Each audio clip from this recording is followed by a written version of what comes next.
Hi, yogis and friends. It's Laura Conley here, and I'm here to talk to you about how to set a goal. So we talked about how to set an intention last week, and I want to teach you how to set a goal. So they're very related. Like, for example, one of my intentions is to sit up straighter, which reminds me I better sit up straight now. But in order to really reach that intention, I believe that there's specific hard work that needs to go into play. And so, for example, to get better posture, I think it would be helpful to see the fascia guy. Maybe he should call himself the pasha guy. I don't know. Anyways,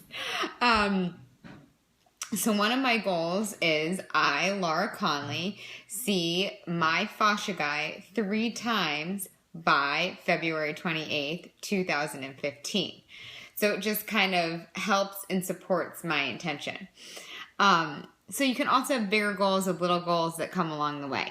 Now, I think the best way to set goals is to start from a vision, a really big, awesome, maybe even a little scary vision. And all of this comes from some of the I Goal You work that I'm going through and have been through in the past.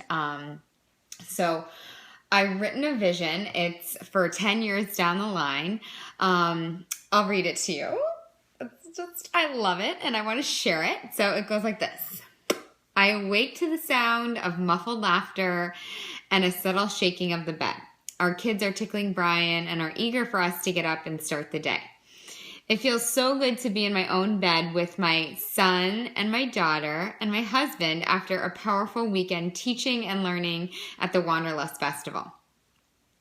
And Brian and our son sneak out of bed while our daughter and I continue to giggle and chit-chat about the past few days apart.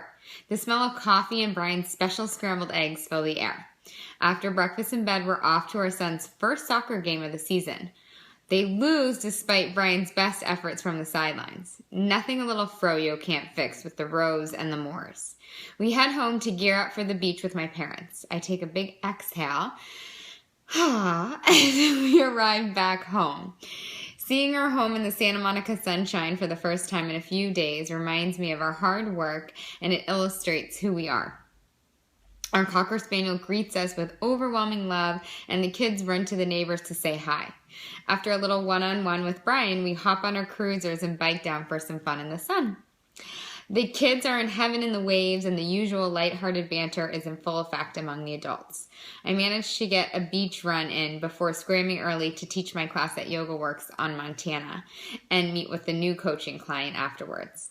We reconvene over a game of high-low and some delicious barbecue. The kids start to fade, and I read and put them to bed. To my surprise, I come downstairs to a glass of wine. Apparently, celebration is in order as Brian has big work news. Another successful project. We toast to this and, more importantly, the life we have created. Hear, hear. So that's my vision for age 40.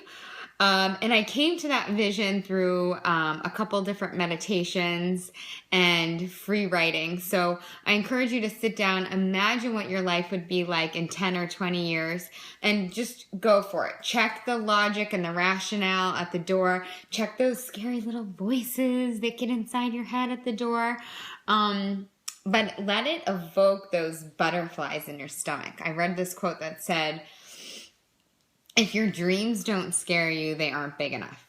I can't quote anyone else besides Pinterest because that's where I saw it and it didn't have a little tagline at the bottom. So sit down, set your alarm 10 minutes, write, visualize. Maybe you like to draw pictures, draw it out, whatever, and then work backwards. And you're like, all right, Laura, like teach me how to write this goal. Okay, so it has to be in the present tense, affirmative, and in the first person. So an example of a goal that I would have might be I, Laura Conley, save $30,000 for a home by December 31st, 2015. Or, let's see, what are some other ones on my goals? I have my goal sheet right here. And this hangs on my refrigerator. I, Laura Conley, assist 2 of my teachers at yoga festivals by December 31st, 2015. So you can kind of see how they're building and leading up to the bigger picture. So try it out. I, and then your name, put the goal in the affirmative, the present tense, and then a by when date. And then maybe tell me about it. That just excites me so much. Actually, somebody just tagged me and put their goals on Facebook. And I mean, it's like a paycheck for me. That's like so exciting for me. So post your goals and see if they don't come true. I think it's just really cool to look back and see all the goals that have come true based on this format. Suzanne Conrad, who is a leader of iGoal says, it's like sending an order to the universe. If you write your goals in this way, it's like sending an order to the universe. I will say that if a goal doesn't come to you by the time that you want it to, just be easy on yourself, reframe it, recommit to it, and then also, give yourself like the permission to let go of a goal. Like I thought I wanted to teach teacher trainings, and right now that's just not at the top of my list. I'm really excited about leading yoga retreats, so that's kind of moved to the back burner and it's been taken off my goals for 2015. Doesn't mean it can't go back on there. Doesn't mean I'm mad at myself for taking it off. It just means I've kind of shifted and my vision has changed and evolved and moved on. So happy goal setting. Bye, yogis.